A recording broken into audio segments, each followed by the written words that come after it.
Kyle here from allmediareviews.blogspot.com. I wanted to do a video on this topic that sort of crossed my mind the other day. I mean, I've thought about this for a while, actually. Long time. 5-star albums, perfect albums.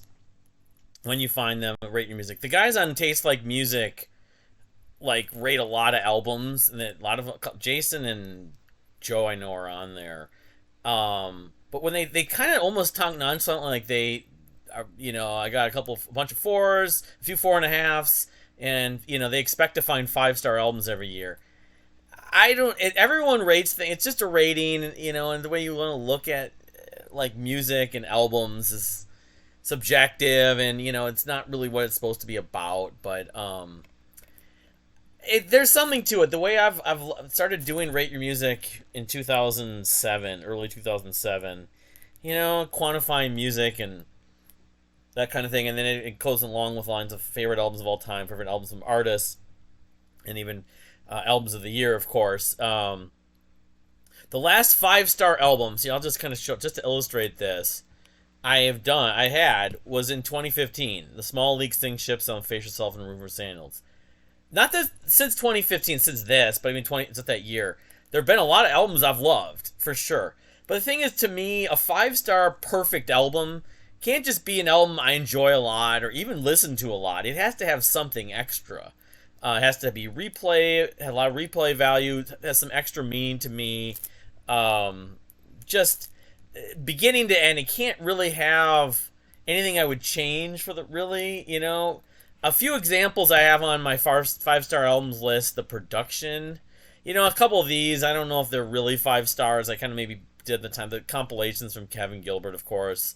I'm thinking of this album, Between the Heart and the Synapse from the Receiving End of Sirens, even a little bit on Good Apollo 1.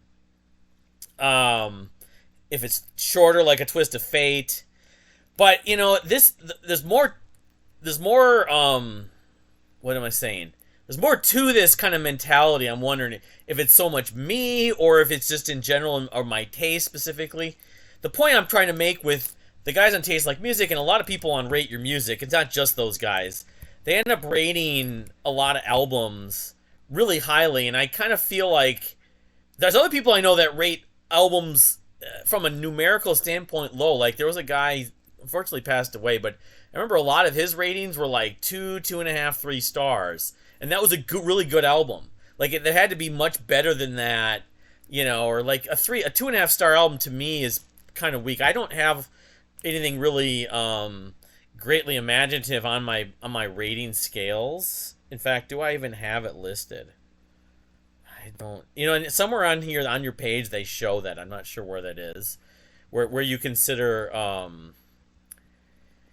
you come up with your ratings. It might be under settings or something like that. I forget. This is music collection, film collection, lists. I think it might be under settings. Yeah, this is. I know I did this years ago. I had my ratings and change password. I'm trying to remember rating system. There we go. So this is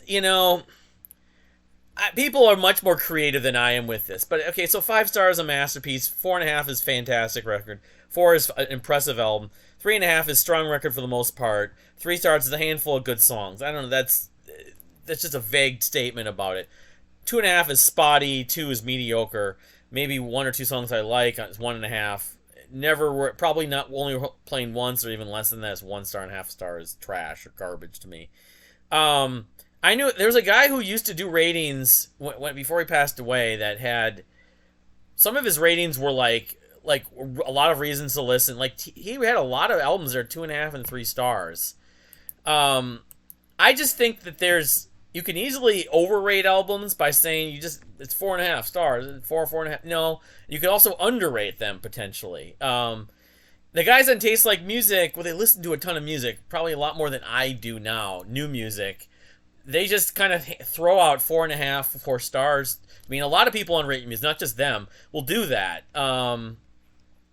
So that's why, for me, the 5-star is sort of a benchmark. It's got to be something unique. 4.5 and 4, it's more likely. Most of my albums of the year and most of my top 10 albums are in the 4 to 4.5 range. And there's more wiggle room with that. 5 stars is special to me, so that's my own personal feeling. But the question being raised, because I saw their mid-season album of the year video, I made that comment, maybe you're caught in the past, and I'm like, I'm someone who I used to listen to, dozens and dozens, if not over 100, 150 albums a year. That was some albums I'd listen to only once or twice. I'd just be checking out albums left and right.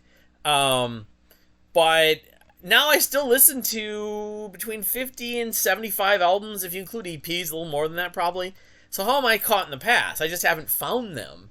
Maybe I'm not listening to as many, and I kind of wonder if when I have all these 5-star albums from the 2000s. Yes, the problem with this is a lot of the images don't show up. And the color spectrum is borderline. I put this on there. I go back and forth with the color spectrum. But you look, I'll just grab this. You look at this from 2000, or from the year 2000 on. This I consider one record, Model in the Well. Got like 22 albums or something like that. Shaming of the True. These are the plans as borderline, but I just love them. But Perfect Element, Distorted Lullabies, Model in the Well, Leaving Your Body, Mouth, and Bath, Bridge Across Forever, Strange Situation, that's an EP. Remedy Lane, 6 Degrees of Inner Turbulence, that's borderline too, I guess. But that to me, I haven't done a Dream Theater album rankings, have I? I did the songs.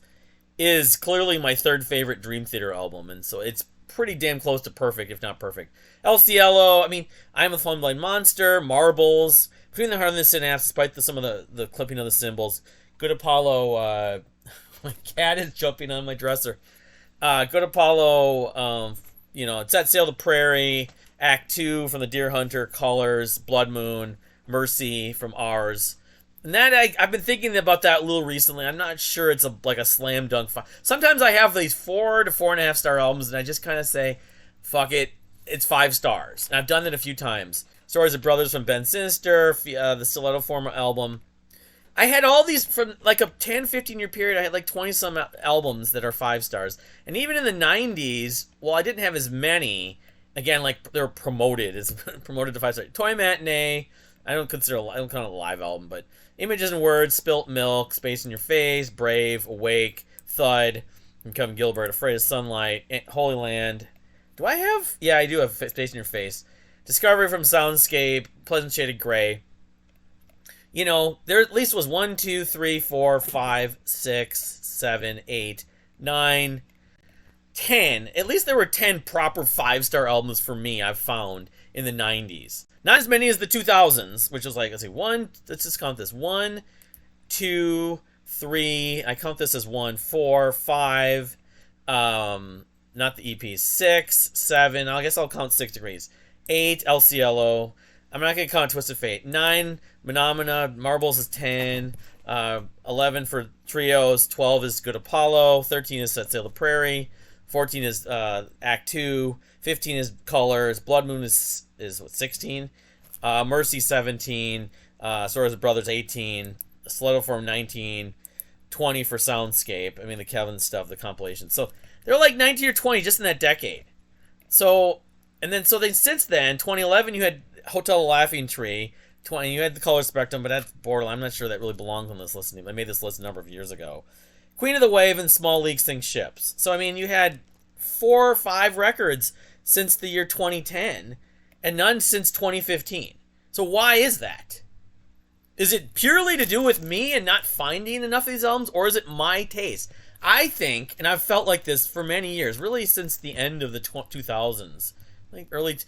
There was like this snowball. I made those lists of the progressive, the Empire lists, and even you could say, well, even the extreme metal stuff. There was like this hunger of creativity, and there was just a lot of it was coming out. I think having the Mars Volta show up, and there was like this renaissance of being progressive and being artsy, making ambitious records for a while. Even the albums that aren't 5 stars in the 2000s. The 2010's, by comparison, there's a lot of that, but there wasn't quite as much. And even now this decade, we're 3.5 years in now. My favorite record this decade probably is the Kevin Gilbert compilation, Call Me Kai. But it's like, well, why is that? I'm just not finding them. Not that my taste kind of peaked at this period of time. I don't know. In the '90s again, there were a lot. The '80s there weren't that. You look at the '80s, you only had one Gretchen, Clutchings 2, Misplaced Childhood 3, Drama 4. I only had 4 5-star albums in the '80s. I think partly to do with the '80s was more about songs, and a lot of my favorite bands were just getting started in the '80s or they hadn't come. I don't know. I don't think albums were as big of a deal. There's probably some albums that could become 5 stars in the '80s, but I think Permanent Waves from Rush probably belongs on this list. The '70s, you had what? You had Farewell to Kings and Hemispheres, and I actually think Permanent Waves has leapfrogged Farewell to Kings for me in Rush rankings. But anyway, I haven't done a Rush. I did a thing on Twitter a couple days ago with what's his name? I forget his name. The guy who I really appreciate all the stuff he's always like Hardy my posts and stuff like that. Caveat something, KEV, whatever. I'm not sure. I forget his name. Apologies. But Hemispheres, yeah. Pink Floyd, that's 4. Romantic Warrior 5. Marscape 6. I messed up. I shouldn't have posted that on. I thought that was 77. A Night at the Opera 7. Relayer 8. Like Children 9. Selling England 10. Passion Play 11. That's a live album. Foxtrot. Well, I've kind of wavered a little bit on Foxtrot. It's 12. 13 for Thick as a Brick. So I had 13 in the 70s. So I don't know. I think it maybe to do with time and maybe to do with just I think a lot of the best music that has come out the last 7-8 years has been good. But it hasn't been quite as over the top creative. Like there's been a lot of records that have been good that have something about them. There's just some parts of the record that just it doesn't quite work. May eventually put it over the top, but the gospel album from last year, The Loser, is great. But I have to admit it's a mood record, and I don't know, there's a little bit of a sameness to it that I can't fully consider it 5 stars. But it was still my album of the year. I think actually the Toe Hider record, if anything's going to get promoted that I've heard so far from 2022, would be that. I have little to no memories of these memories. But I don't know. And the thing is, was music more creative 20 years ago or 15 years ago than it is right now? I mean, I think some of it's still a residual effect. Some of it is sort of time. But I think a lot of these albums from the 2000s to me have held up. Maybe not Phenomena, but every time I listen to that, I go back to it, I say, this is a great record. Marble still stands up as maybe the best Marillion album the last 25 years from a lot of people's takes. These 2 Pain of Salvation albums. I just think, there just hasn't been anything that at least has been made or I've heard. And I still listen to a lot. I check out a lot at least. I know I've kind of maybe become more picky, more refined, more sort of time conscious about, I don't have time to listen to this album 7 times to see if I'm going to like it more. But any album that I like, I will at least earmark and go back to. I just, I used to have a job. Well, I'm at the same company, but I had work where I literally had my headphones on for 6 to 8 hours a day. And so I would be able to go through these records. I'm trying to think of an example during the year because a lot of these records I listened to long after the year they came out. But just regardless of that, like when I first heard Distorted Lullabies, I was listening to this probably 3-4 times a week for a good 3 to 4 months. I'm not doing that. The closest thing this year has been the Brian Scary stuff. I've listened to those albums, a couple of them maybe 9 or 10 times.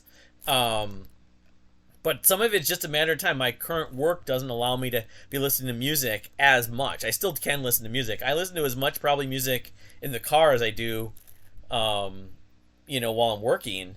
I also wasn't living with someone else, so I had time to listen at home. Now I don't really listen to music that much at home when I'm with my wife because my music and her music are quite different, which is weird. This ended up to question why we were so interested in each other when we met, but anyway, I don't know. Is the 20 that was part of this whole idea of this is that were the 2010s, because now we're 3.5 years after the 2010s. The 2010s close to as good as the 2000s. Some people I've seen like them have said 2010s were better than the 2000s. I don't agree with that at all. I do think the 2010s were good. I actually have a list on here of the what artists define 2010s to me. Right. Now, granted, some of these artists that I love aren't in here, like Eldrin and like Brian Scary. Although, again, Brian Scary, some of his work was in the 2000s anyways. But I just think it was more of a continuation, but sort of the modern progressive art rock stuff especially. A lot of these artists got their start in the 2000s. Now, there's things like, well, Radiohead was big in the 90s and the 2000s. Were they bigger in the 2000s than the 90s? They might have been, actually, in some ways.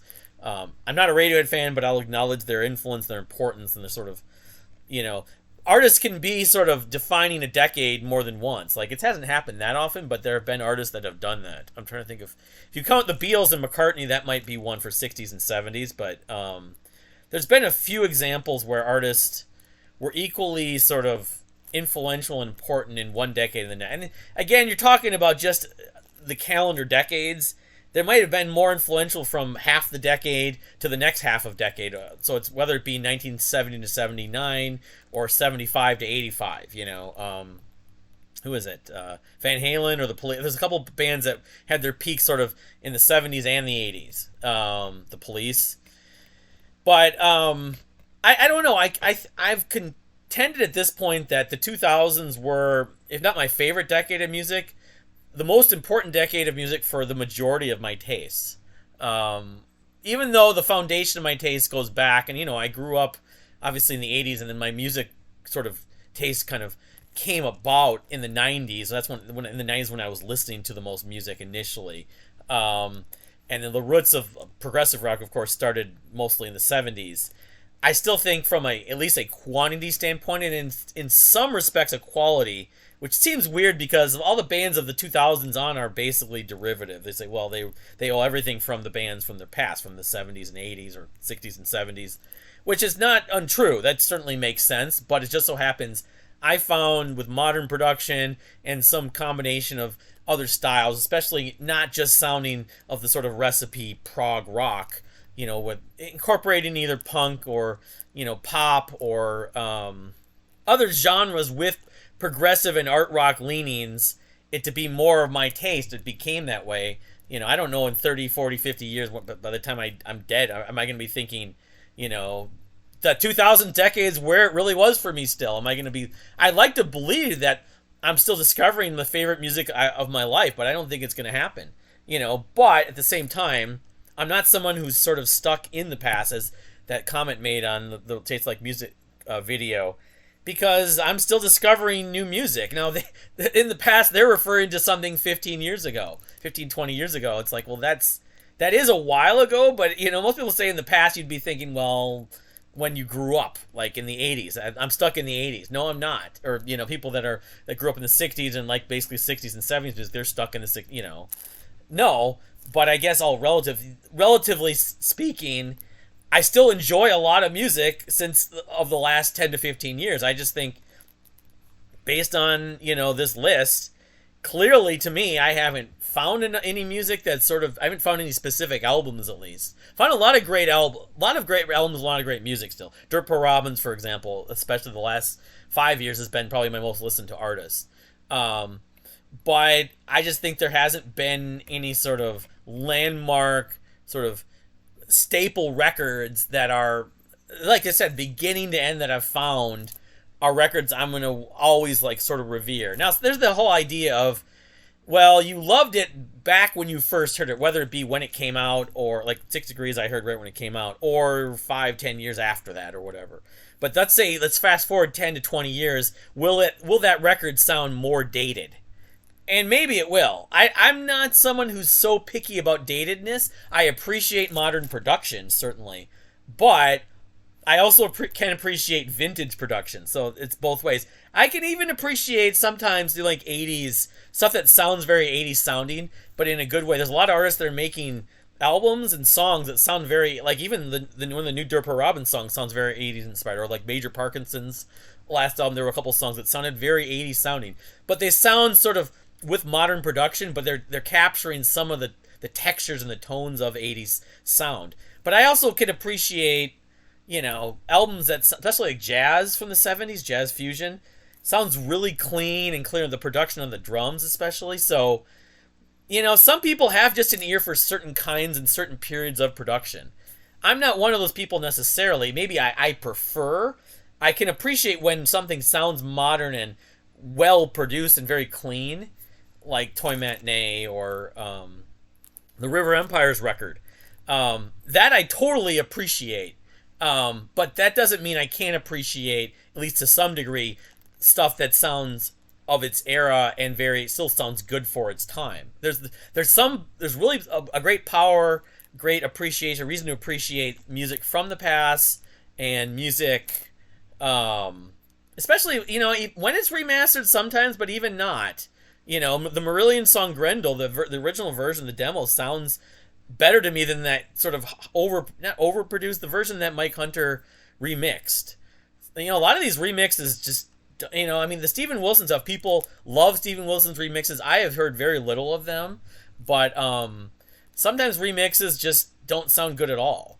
So I just would prefer the original. I don't know. I'm not an audiophile, but I'd like to be at some point. I know people that I used to sell speakers, and there were people that would come in that were total audiophiles, and they would look at the impedance on the cones and stuff like that, and there was this place called Audio Perfection that used to exist. I don't know if it's still around in Minneapolis. It's it might have been Minneapolis or Richfield, and they had these things called ribbon speakers, and people would bring in CDs and test them out on there. I always wanted to bring in now I'd like to bring in Toy Matinee or Spilt Milk or something, a really well produced album just to hear it on there. You'd hear, and there's the 5.1 stuff, of course, and I've got the speakers for that. I just don't have the setup, and I don't want to disturb my neighbors, of course, but someday maybe. Otherwise, I need to get rid of my whole home theater system. I've got it because I got it at a discounted price because I sold the stuff 25 years ago and I've barely ever used it. So anyway, I'd be curious on what people's thoughts might be on eras of time, music, progressive rock or not. It's not just about progressive rock. Progressive rock's part of it, though. What are their feelings on, was music better in the 2000s versus the 2010s? And how does now that we're 3.5 years past the 2010s, how does the 2010s really stack up? And even just what do you think of for music in the 2010s? Daft Punk, Gortia, I don't know, you have your big name pop stars like Taylor Swift and Adele and Lady Gaga and everything like that I don't care about. But just from someone who likes progressive rock and metal, how does 2010s stack up? This is the question that can be asked maybe every few years or every 5 to 10 years. So at the end of the 2020s, maybe we need to ask the same question. Because, we were talking about the 2000s and the 2010s, what were the 2000s? They seem so long ago. I don't know. I guess I'm of the feeling, because I've found so much of this stuff, this modern progressive art rock stuff in the 2000s. The 2000s sort of is my sort of most sort of, what's the word, not prolific, the most fruitful decade, and from a calendar standpoint, 2000 to 2009. But maybe I'm just alone. Maybe I'm too picky on trying to find 5-star albums, or maybe I just haven't found them yet. And maybe in the next 5 years I'll find 3 or 4, because at this point, at the pace I'm going, I don't know when I'll ever find one. That'd be another question to pose. One was what's the last 5-star album, or what are the last few 5-star albums that you have found? Perfect albums. 10 out of 10, whatever you want, scale you want to use. 5 headphones, as I know that Scott from the Prog Corner uses. I'd be curious to know when's the last time you found a 5-star album or a perfect album, a masterpiece, and have you had these long lulls? Are you picky and restrictive? Are you a little more loose, like the guys in Taste Like Music? Maybe you are. There's nothing wrong with that. I just think from a perception standpoint, I like to sort of have a standard for myself of, no, I'm not going to be easy on this record just because, yeah, I liked a lot of the songs. It's not a perfect record. And I need to go back to it. To me, the album has to be one that you go back to and you have the same sort of fulfilling feeling. That's a great record. Or you have earworms constantly about it in a good way. There's good earworms, there's okay earworms, then there's bad earworms, of course. The pop songs you don't want to hear again, that when you hear, you can't get them on your head as well. But that to me is what sort of this topic, this food for thought that came across my mind. I could elaborate more on this. There's probably some ideas I have with this I'm not even bringing up. But I'd love to know. Please subscribe if you haven't subscribed. Thank you for watching, and we'll see you next time.